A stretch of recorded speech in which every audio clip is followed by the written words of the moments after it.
Hey guys, welcome back to Burns' Math Club. Today we'll be learning how to solve absolute value equations and inequalities. Absolute value is the distance of a number from 0. So here on this number line we have an example. So the distance of the number positive 4 is 4 spaces away, and in the same way the distance of the number negative 4 is also 4 spaces away from the number 0. So when you're writing the absolute value, you use these brackets. So inside the brackets we will write negative 4 is equal to 4. That means negative 4 is 4 spaces away from 0, and in the same way positive 4 is equal to 4 because positive 4 is also 4 spaces away from 0.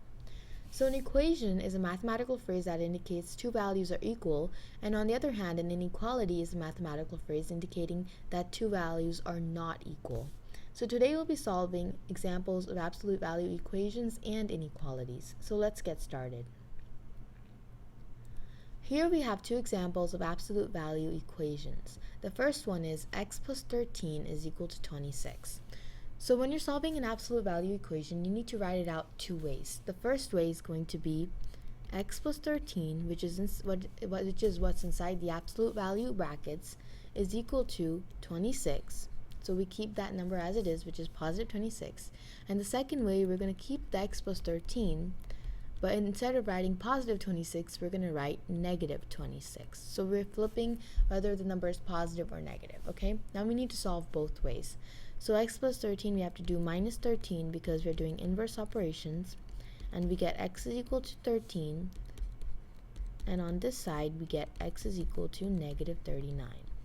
That means that the solutions of this absolute value equation is x is equal to 13 and x is equal to negative 39.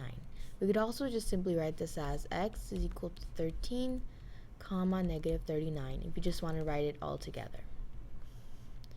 So this is how you solve an absolute value equation. Now let's do the second example. So it's pretty much the same thing, except this time it's not going to be a one-step equation, it's going to be a two-step equation once we've written it out both ways. So we get 2x plus 4 is equal to positive 10 and 2x plus 4 is equal to negative 10. Subtract 4 from both sides and we get 2x is equal to 6. Divide by 2, x is equal to 3. Here we have to subtract 4 again. We get 2x is equal to negative 14. Divide by 2 on both sides and we get x is equal to negative 7. So the solutions to this absolute value equation are x is equal to 3 and x is equal to negative 7. And we could also write this as one solution. In other words, just write it all together. So x is equal to 3 comma negative 7. Alright, this is how you solve absolute value equations. Now let's move on to absolute value inequalities.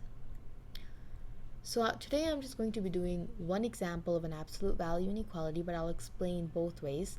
So when you're doing inequalities, this is like pulling in the topic of compound inequalities when you're solving absolute value inequalities, because when you're writing them out, you need to focus on the words and the word or, and that's something that we covered in our compound inequality video. So when you're writing it out both ways, the first thing that you need to notice is the symbol. If it's less than or equal to or is less than, then we're going to be writing in compound inequality with the word and. If it's greater than or equal to, then we're going to be writing a compound inequality with or. So less is and, more is or. Okay, so this is something that you need to keep in mind when you're solving absolute value inequalities. So since here we have a less than or equal to symbol, it's going to be and. So we're going to write x plus 4 is less than or equal to 16 and x plus 4, now we have to flip the sign, is greater than or equal to, and we have to make this a negative 16, okay? So if it's and or, that doesn't matter. You still have to just change the symbol around, and you have to make the number from positive to negative, or if it was negative 16, we would have made it a positive 16 on the other equation. So now we have to solve these. So the same way, these are just simple one-step inequalities. So subtract 4 from both sides. X is less than or equal to 12. And here, once again, subtract 4 from both sides, and we get x is greater than or equal to negative 20. Alright, so these are solutions. X is less than or equal to 12, and we have x is greater than or equal to negative 20. Now remember, from our compound inequality videos, we need to also graph these. So let's make a number line here.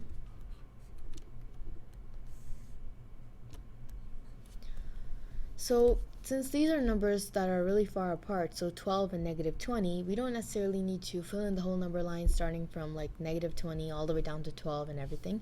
Let's just simply write these two numbers down. So negative 20 is going to be on the left side of the number line because negative numbers go on the left and positive numbers go on the right. So we have negative 20 and 12. Now since this is an and compound inequality, when we are shading it in from the 2 points is going to be in the middle. So first let's plot the points. So we have a less than or equal to symbol on 12. So that means it's going to be a shaded circle. And we have a greater than or equal to symbol on negative 20. So once again, shaded symbol, because greater than or equal to and less than or equal to are going to be shaded, and if it's greater than and less than, it's going to be an open circle. So now that we have our both points plotted, and this is an and compound inequality, we're just going to shade in the middle. So what this compound inequality is saying is that the value of x can be less than or equal to 12, and it can be greater than or equal to negative 20. So just shade in the middle for compound inequalities that are joined with the word and. So this is how you solve an absolute value inequality. So it's pretty much like solving a compound inequality once you've written it out both ways. Thanks for watching this video, and also just to look at absolute value equations also, and once again the definitions. So thanks for watching this video. I really hope you guys learned how to solve absolute value equations and inequalities. If you have any questions, please feel free to ask them in the comments below, and we will see you guys in our next video. Bye.